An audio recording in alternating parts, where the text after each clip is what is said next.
Yeah, I don't want to, trigger one of your ticks, do I? Do I have a tick? Or is Yeah, I think like it might not be manifesting physically, but it's definitely like Yeah, no, internally. for sure. Yeah. So it's a little bit of a tick. All right, so we have some fun topics that we're going to cover today. We're going to talk about some stuff that's going on in the news, specifically judges being threatened with their lives at a national level and how that impacts work comp. We're going to talk a little bit about Gemini. We're in the news cycle. We got some fun stuff. Woot woot. Yeah. We're going to talk about unemployment rates in the nation in California and how that's impacting workers' comp and what that future could look like. And we're going to talk a little bit about Elon Musk. He's always, every time he says something, we got like, hey, we should pay attention to this because he's an indicator, right? All of these things are going to be about, how do they impact work comp? What does the future look like? It'll be fun. Very good. Yeah. It's just a little bit of a tick. It's not a physical tick. That's what I think of when I think of a tick. It's a mental tick. Like your brain's going emotional. I'll call it emotional. It really does. It hurts me emotionally. Yeah. I tried. I'm a sensitive child. I try to suppress my coughs when I'm near you, Dan. I care for you. I'm really sorry that I'm such a picky ass. It's okay. I'm used to it. You accept to love people for their positives and their negatives. Oh, I love you too. Mm-hmm. All right. Well, let's welcome our audience. Welcome to the Ready, Set, Gemini podcast. I am your host, Dan Mora, and directly across from me is my co-host. How's it going? Frank Smithson here. Thank you for joining us. As always, we really love feedback. Please comment, like.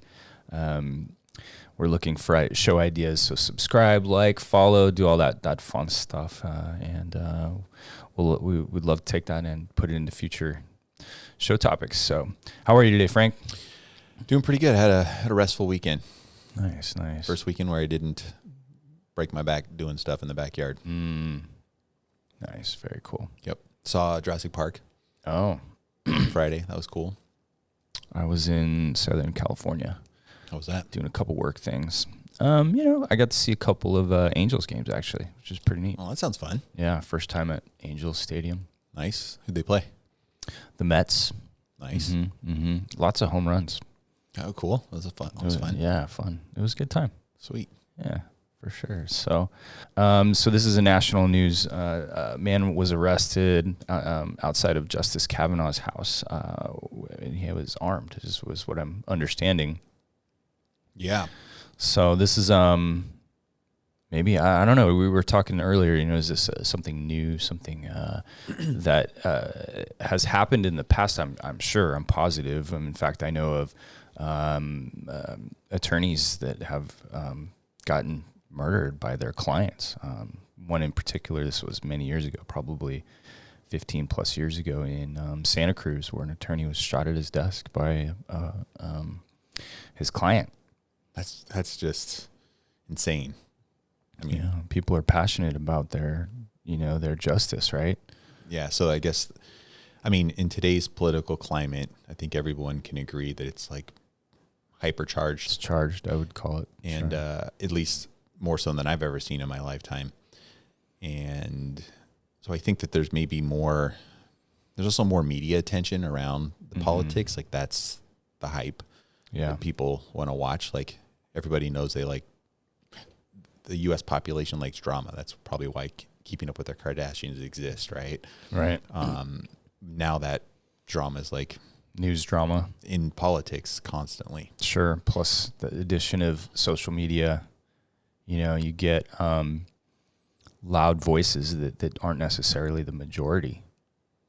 They're just isolated, either right wing or left wing, but they've got an articulate or a catchy voice.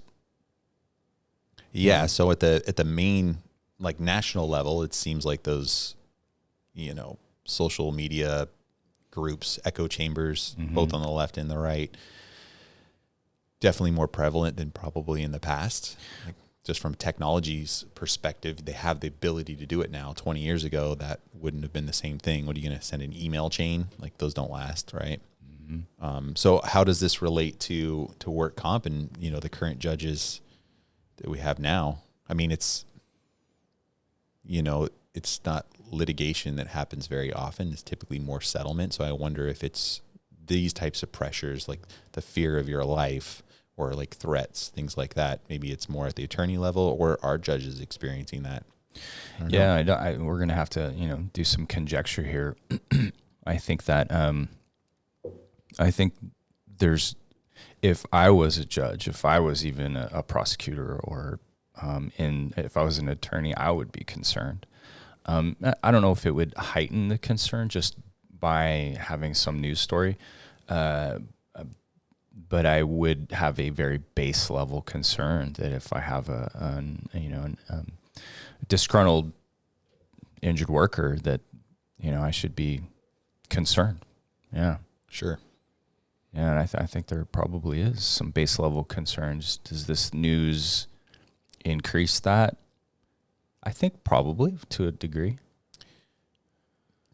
It kind of makes me feel like news does have some level of creates action on people. Like if I think of when I was young growing up, like the freedom that I had as a kid, I'd be able to go down the end of the block when I was 5 years old.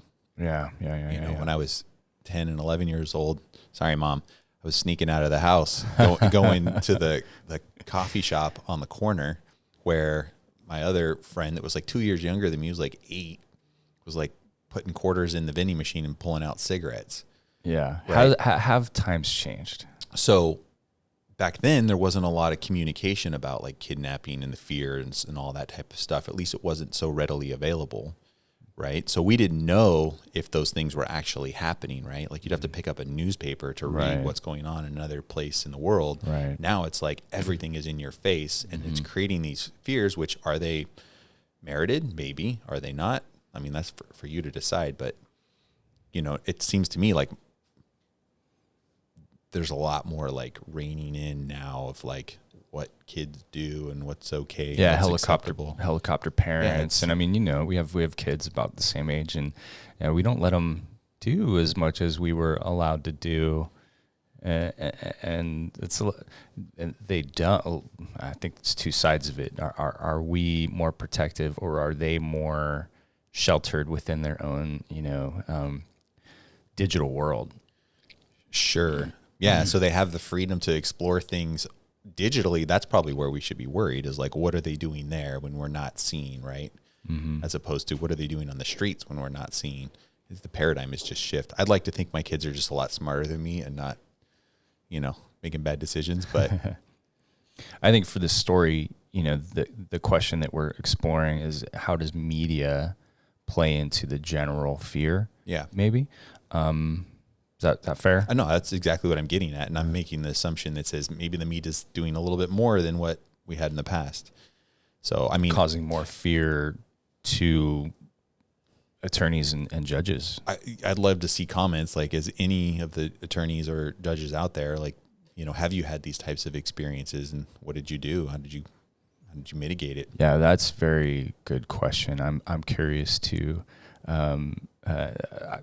I think, I'm trying to put myself in their shoes. I have an immediate concern that my family's life is going to be in danger to some degree. So that they've had to live with these realities for many, many years. I wonder how that's. I mean, I guess the same can go for the employers and even the insurance carriers, right? Like, yeah, it's a good point. That's a very good point. I guess as an employer, I feel there's a level of of concern that I piss somebody off unintentionally, and or something I can't control whatsoever, a mental health issue that with an employee, and for whatever reason it didn't work out for them here, and then they blame me. I mean, that could happen. I'm sure it has happened. I know it has happened. Of course, yeah.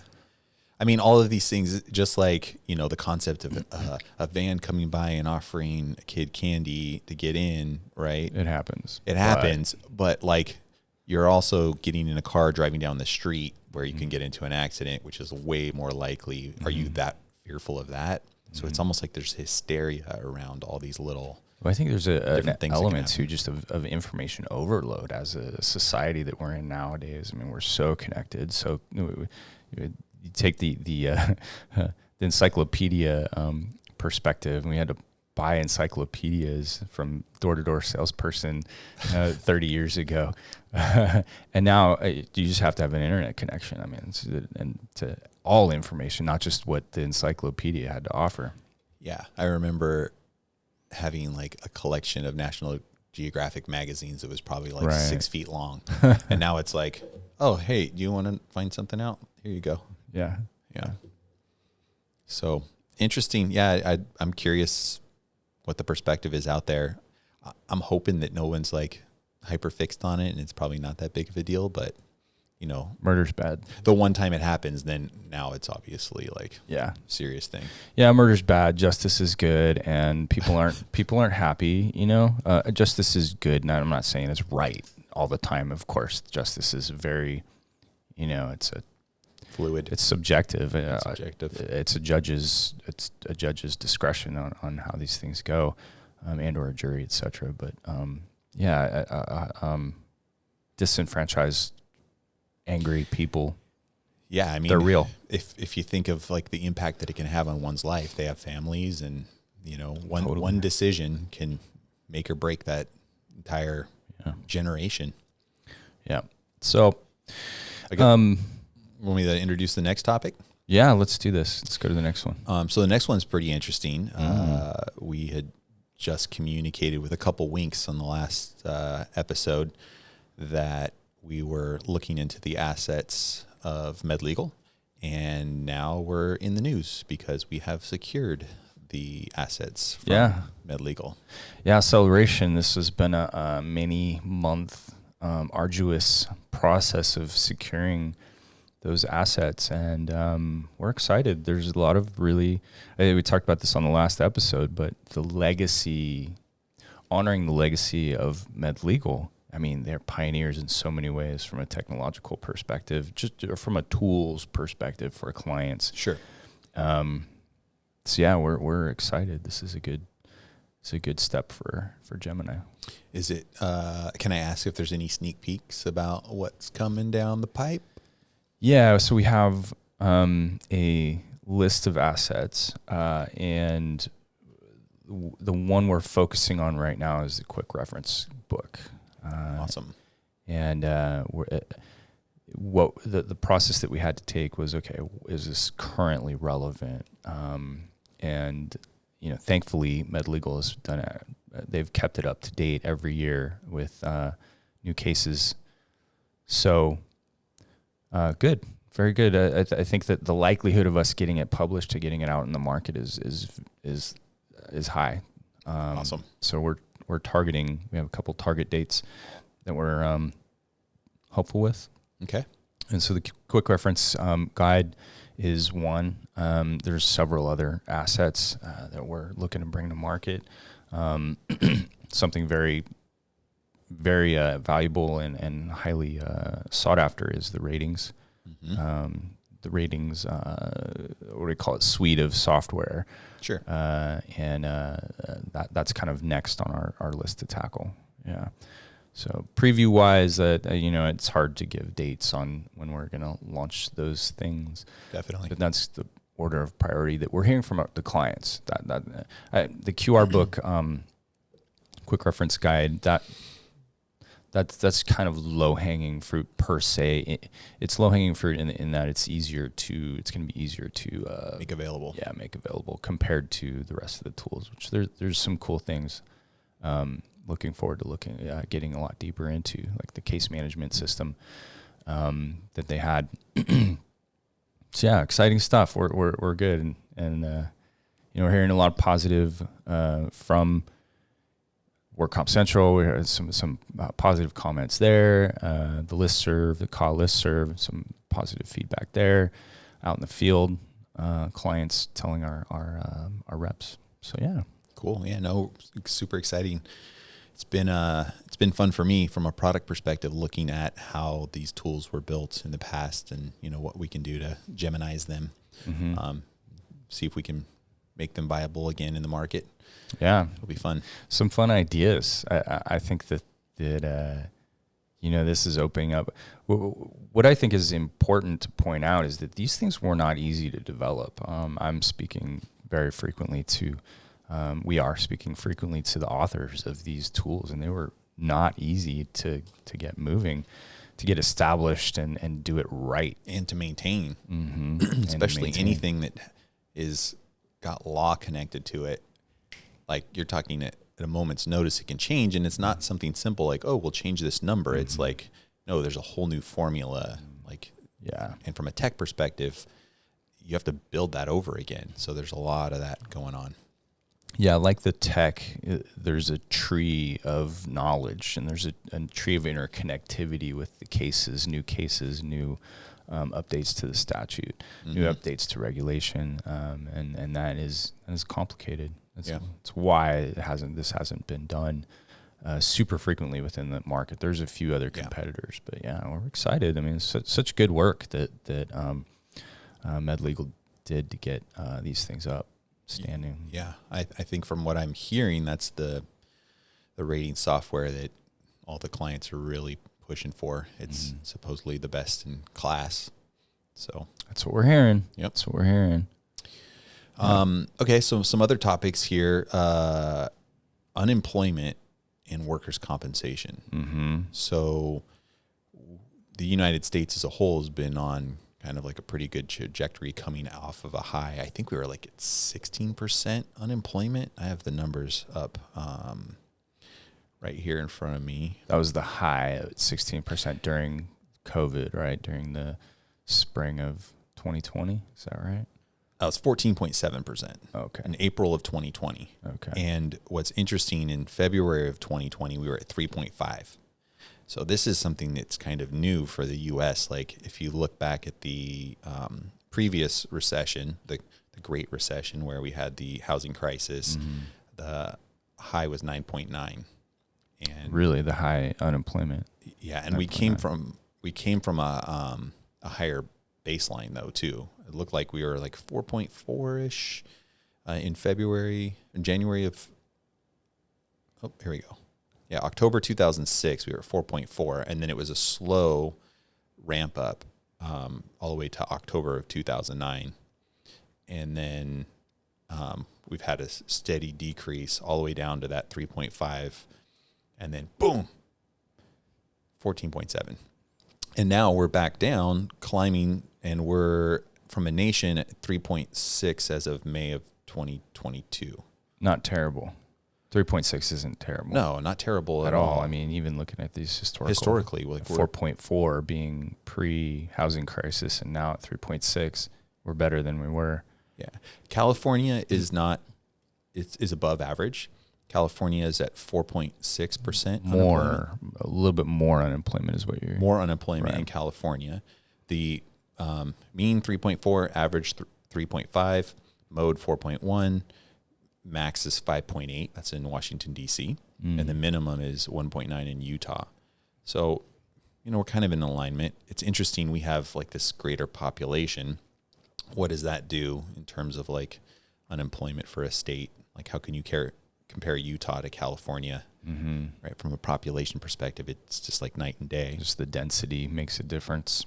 But I guess what's important to maybe think about is how do these numbers impact the work comp market? Yeah. Right? Like I've been told that work comp is kind of recession proof in a sense. And I guess the idea is that when you're an injured worker and unemployment rates are really low, like if you get hurt, you just want to go back to work. Why would you want to like go through the work comp system? It's not a fun system to navigate, right?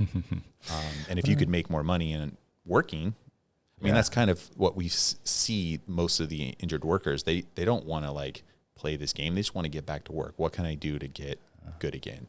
Yeah, though it's really important to talk about that most, I'm saying most and I could be wrong, but most injured workers maybe can't go back to the same job that they had previously. Sure. And that's concerning.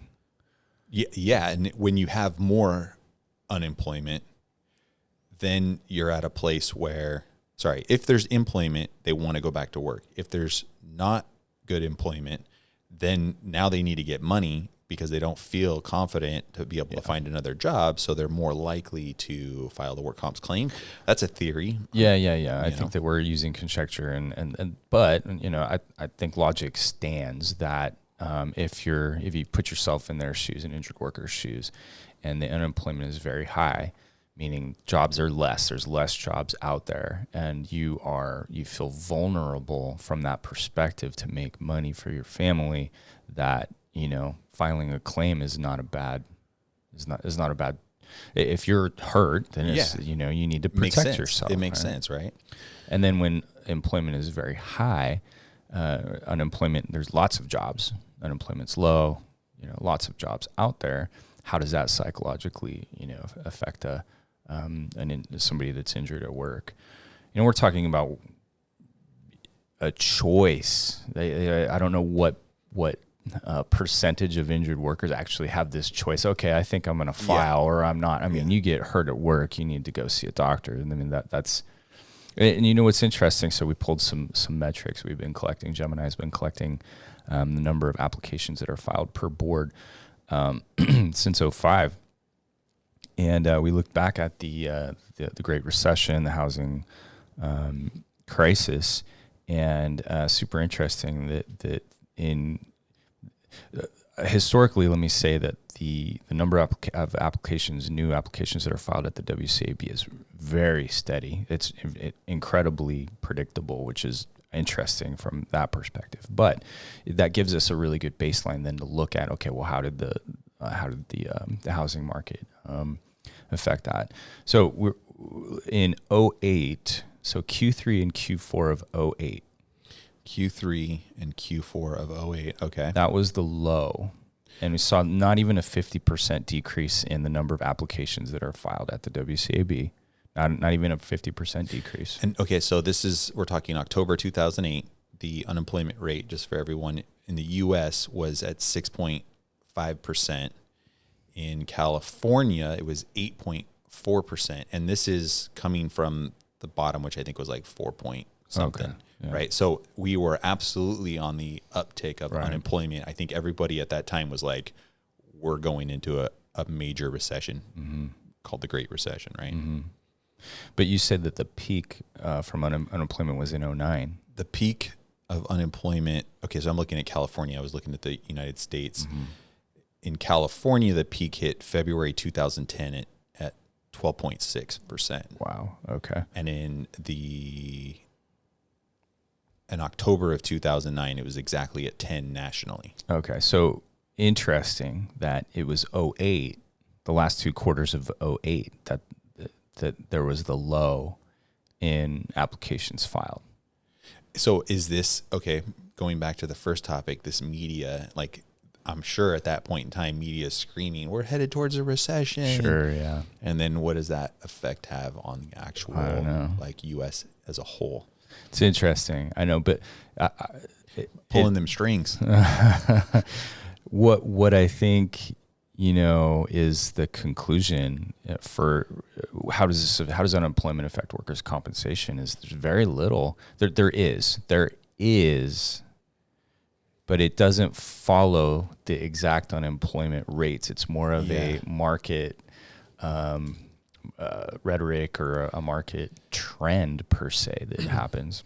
I think a big piece of, we're looking at it at this really high level, but I'm looking at the California.gov and I'm looking at California's labor market by the numbers, and some things to take into consideration are like the different job sectors, right? Like, is there a tech bubble? Is it like farm workers or construction workers? That like construction did great during COVID, right? Like, didn't it boom out of control? Yeah.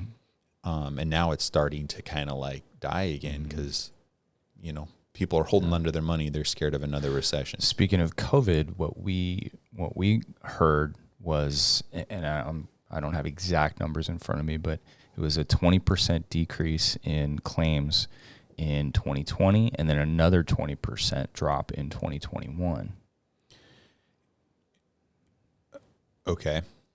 So We haven't actually. I don't have the number of applications that were filed, but we do know that claims in general, workers' compensation claims in general, were down over the year from 19 to 20 by 20%. From 20 to 21, another 20%. You know, COVID is definitely different than previous types of recessions because, like, if you're looking at the 2008, it was a gradual uptake of unemployment and then a really slow.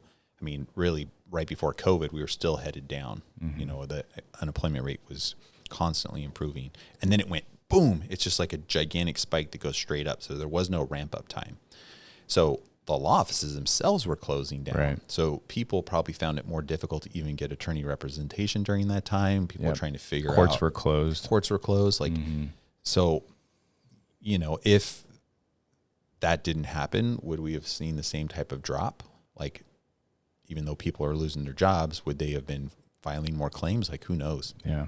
Well, from the '08 recession or the Great Recession, the number of applications filed peaked, which is weird. You know, I don't know. You know, weird but interesting. I'll say in Q2 of '09.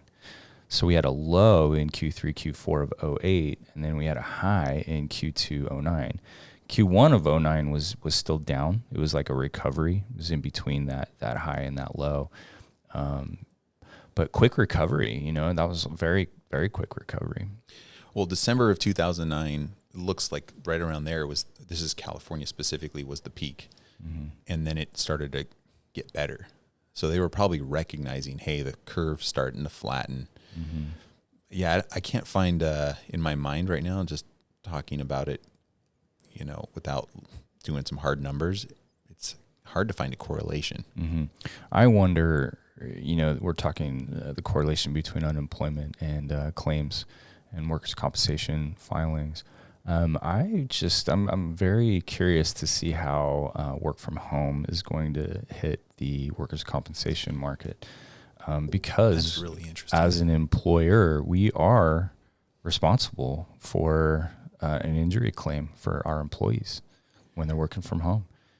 So are we going to experience less? I mean, we're talking about a particular sector, right? Like the tech sector and, you know, service related type. I mean, I guess service in a sense. They're doing some type of processing that doesn't need to happen in a building. It's all behind a computer. That market can absolutely change. The ag market, that's not going to change, right? Right. The construction, you know, I don't think that's going to change. Yeah. I wonder how that's going to. So let me give you a couple stats here.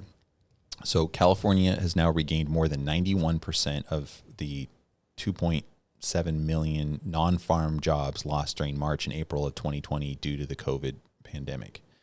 Of the 428,000 non-farm jobs gained nationally in April, that's 500,000 jobs gained, right?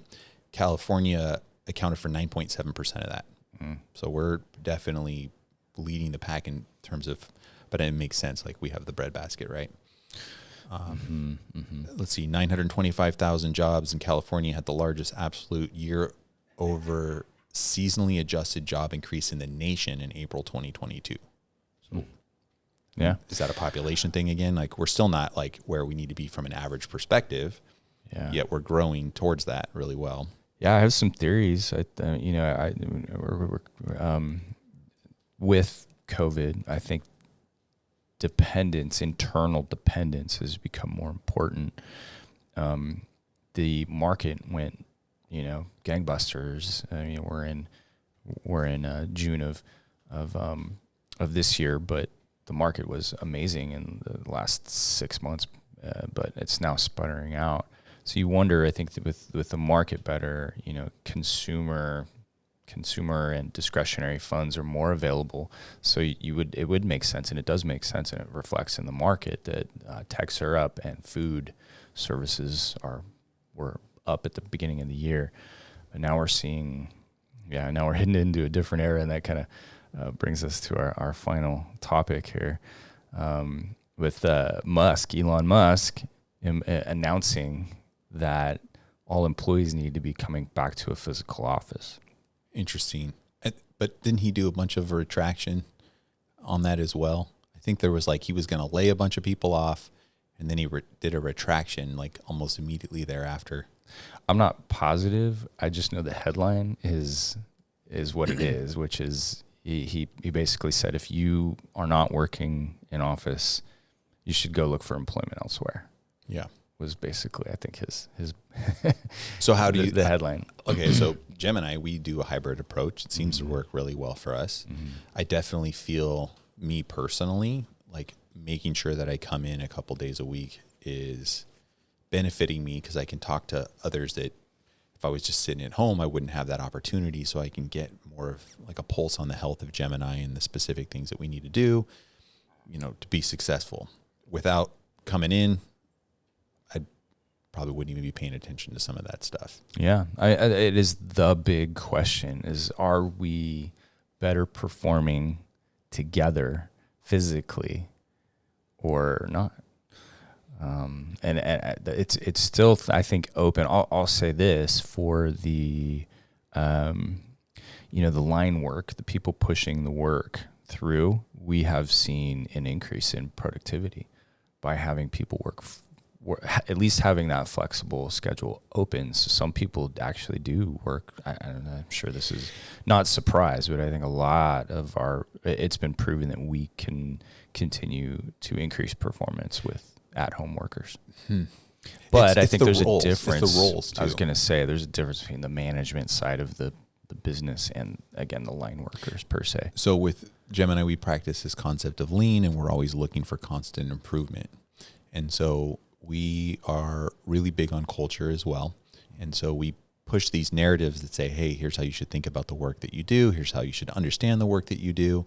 And here's how you should communicate the changes that you want to see fit. I'm kind of wondering if, because we're now like this hybrid approach where most of us are remote, people are getting into a flow state and they're just doing their work. They don't have someone over their shoulder asking them to ask tough questions about what they do. So I'm concerned a little bit. I think it still needs time to play out. Are we going to lose some of that creative thinking? Like Gemini's done really good at fostering people that come in at like a specialist level, could have had no experience. We train them up and we give them this understanding of how to look at business through the Gemini lens. And the people that gravitate towards that, they like percolate to the top and they're go-getters. And I'm fortunate that a lot of them come to my department when they get really top notch. But are we still curating that in the same way when they're not directly here? Yeah, I agree. I think that's probably the biggest concern is innovation. Is innovation going to get stifled by not having physical connection? And I think it can.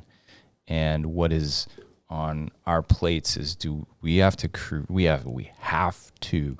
an environment and develop systems and processes that cultivate innovation. Yeah, we have to navigate it a little differently. Is really all it is. But I do think that when people are kind of given some of that flexibility to work from home, they can get into a flow state quicker. They're in a more comfortable environment, and that's why they're getting that level of production. You need to stop the flow state in the beginning of the day, and you need to think about, why am I doing this particular anytime you come into a new process, whether it's the beginning of the day or in the middle of the day, if it's a new process for that day, stop and ask yourself, why am I doing this? Does this make sense? And if you don't know why, you got to ask. I think you're directly on with that flow state concept. I really like that. I really do like that. I think that's super important. And you're right. You have to break it so that you can question that flow state. Are you doing even the right work, the right type of work? Yeah. It's hard to do that when you're so used to like seeing the same process day after day and then going in and just hitting it hard and trying to improve on numbers. Getting out of that paradigm just for a moment to think about it it's not easy. Yeah. To me, the reason I like this story is because I think that this is a signal. I think this is signaling. I think Elon Musk is a little disingenuous, and I could be wrong, whatever. But I'm going to comment on it because, I think he's being a little disingenuous. I think that the market, the tech market for sure, I've heard this from many sources, is scared about the bubble, the tech bubble that has been in the stock market, the price to earnings ratios, the PE ratios that are astronomical. I think that the tech market is scrambling right now. We've heard a lot of stop loss, no hiring freezes from, I think, Twitter for sure. A few other companies did hiring freezes, and I hearing some layoffs.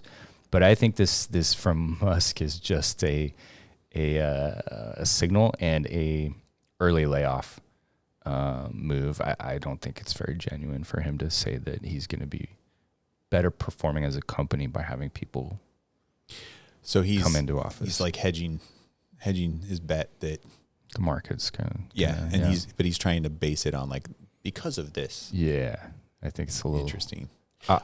So it's not an opinion necessarily about him and his character, that sort of thing. I just think. Well, he's an interesting character, and I don't think anybody would disagree with that. Let's just say that. So what about like Chevy? They're kind of taking this opposite approach. Different, right? Yeah. Well, completely different kind of company, especially if you just look at it from a market perspective, a stock market perspective. Their PE, their price to earnings ratio, their earnings are, within the stratosphere. And you have these tech companies that their earnings are way lower than their price, their stock market price. Yeah. It's a different kind of company, and I think they're growing. Well, they're trying to head towards the same path that Elon Musk has created specifically with Tesla. They're catching up. While up. Tesla's like slowing down, they're putting all their money to like invest and to be able to bring to the market, electric cars that normal people can afford. I don't even know if that's true that Tesla's slowing down. I think that they're just leaning out. I think they're just leaning out a little bit. Sure. But I do think you're right that Chevy and Ford, they're just trying to catch up to the electric market. They're trying to tap into a niche that Tesla hasn't been able to capture. You don't see someone that works at McDonald's driving around in a Tesla, right? But Chevy's trying to get into that market. Mm-hmm. Interesting. I wonder why Elon isn't going down that path. Well, they did the Model 3. I don't know what It's technologically difficult to do so is probably the answer. But if anybody could do it, you'd think that Elon would be the guy. I mean, their strategy is pretty on the table. It's very obvious. They went with, the $100,000 car, and then they went to the Model 3, and that was 5 years ago. And the Model 3 was half the price, So they did, I think they, Going towards it. Yes. It's obvious that's their strategy. So is a $50,000 car normal now? Like, I don't know. Like, how much does a Civic cost? With inflation, it seems like that might be a $50,000 car. It's crazy. Yeah. I haven't bought a car for a while, so I'm out of it. It is crazy. Like pre-COVID was the last car I got. Yeah. I mean, and the story, it's Musk makes employees, come in. Is this a signal of like the market to be coming? Are we heading for a recession? Inflation is the word that just keeps getting thrown around. Is that going to put us into a recession? I think I also saw another statistic that home buying is being affected significantly. I heard that. Well, I know that there's home builders that are making strictly for the rental market. Have you heard that? No, but that sounds like a smart thing to do because from my perspective, like I want to buy a home. I feel like I'm pretty well off and like I'm priced out of the market. Like I went and looked at just a little quaint piece of property, had a creek going through the back of it, which is kind of what I'm looking for. I'm a hunter. I want to be able to harvest deer on my land. And so a creek's kind of a big piece of that, 4.5 acres. And the property was raw, no landscaping at all. It had one hardscape patio. That was it. And it was like two houses connected together, kind of like in-law unit, almost can be considered like a duplex. And 1.2 million. Like, and this is not in the Bay Area, right? So how is any person that's graduating college and getting a job going to ever be able to afford to buy a house? It's baffling to me. Yeah, no, I don't think it's even possible. But then again, like my parents, my grandparents, my parents, I think they should have bought their first house when it was worth 60, but they waited until it was like 350 in the Bay Area. But like, 40 years ago, there was houses in the Bay Area going for like 60 grand. So they're probably saying the same thing that we're saying. Yeah. We're the new boomers, man. Our gray hair and etc. Yeah. Yeah. Again, I think this story is cool. Musk is just a guy that likes to talk, I mean, think about the things he has done. So I don't take those things. I'm a fan. I'm a huge fan. For sure. He's definitely changing a lot of that. But he likes to talk. Yeah. Oh yeah. And this whole thing, you need to report to an office or find another job. I think it should be. So really what we're talking about is like heading into a possible recession. So what is the impact of work comp? We just talked, it's not going to be much, but who knows? Everyone's different, right? Right. No, I think that's the tie-in. How does this affect workers' compensation? And as we talked about, I think we're fairly recession-proof as an industry. I think we should just take a moment here. Like if your attorneys or judges out there listening to this, like give us some comments. Yeah. Let us know what your thoughts are. I'm curious. Yeah. I think this discussion about, how does the economy affect our industry is obviously relevant long-term. We're going to talk about it a lot, I'm sure. Cool. Yeah. Well, all right. Well, let's wrap up our discussion. Again, we really want to hear from our audience. Like, subscribe, follow, do all that fun stuff. Oh, yeah. And tons of comments. This is stuff that I think we want to hear from you guys. Yeah, we love feedback. Yeah. Love it, love it, love it. As always, been a pleasure. As always, Frank, it's been a pleasure. Blah, blah, blah, blah, blah. Did I say like too many times this time around? I'm trying to just stop as many saying likes. as I did. You did like, so right. I didn't notice. So I thought it was nice. Okay, good. Yeah. All right, buddy. We'll see you next time. Sounds good. Have a good one. All right.